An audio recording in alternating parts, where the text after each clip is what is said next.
Waziri Omar y'omu ku bavuzi ba pikipiki z'empaka bannayuganda abagenda okwetaba mu mpaka za Armed Forces Appreciation Challenge zino nga zigenda kubeerayo ku Sande ya sabbiiti eno. Ono agamba amaze akabanga akawerako ng'atendekebwa era mukakafu nti agenda kukola bulungi. Us as the riders we are ready because this is our home track. We've ridden on it for numerous years, time and again, even though they add more sand than anything, we've been riding on it, so we know the way around it. I call upon all of you to come and watch us ride, come and just sit and be entertained because we'll be doing all the work.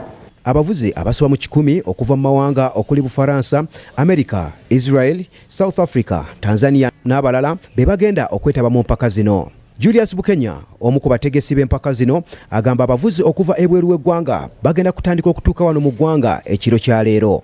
Empaka zino zigenda kutegekebwa ku kisaawe e Busiika era Julius agamba bakitereezezza okutuuka ku mutindo ogw'ensi yonna. Munye nnyo eri ku international standard ku mutindo gw'ensi yonna kubanga kati mulimu n'omusenyu nga bimulabye. Twalese omusenyu okuva mu bifo ebyenjawulo guteekamu twakebere nga enfuufu eri wansi kubanga n'enfuufu bebe nnyingi ate tekinyuma nnyo ku bavuzi ne ku balabi enfuufu eyitirira naye kati wabeerawo omusenyu enfuufu zitaba nnyingi so olaba bulungi omuvuzi n'agenda neetoola ng'omunyumirwa so ssanyu lyereere. We're going to have foreign riders on that day. So us local riders are going to go up against them. We're going to test our skill, our speed. Everything is going to be against them. And on top of that, we'll be representing our nation.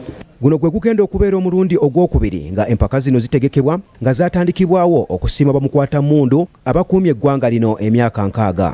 Deo Akiki amyuka omwogezi wa UPDF yeebazizza abaatandikawo empaka zino.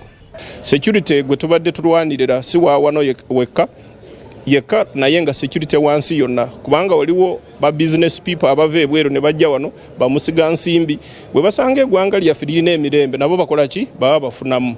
N'olwekyo bwe tulaba omuntu avuddeyo n'atusiima naffe kituzaamu amaanyi. Abavuzi bagenda kuvuganya mu kilomita ezisoba mu 52.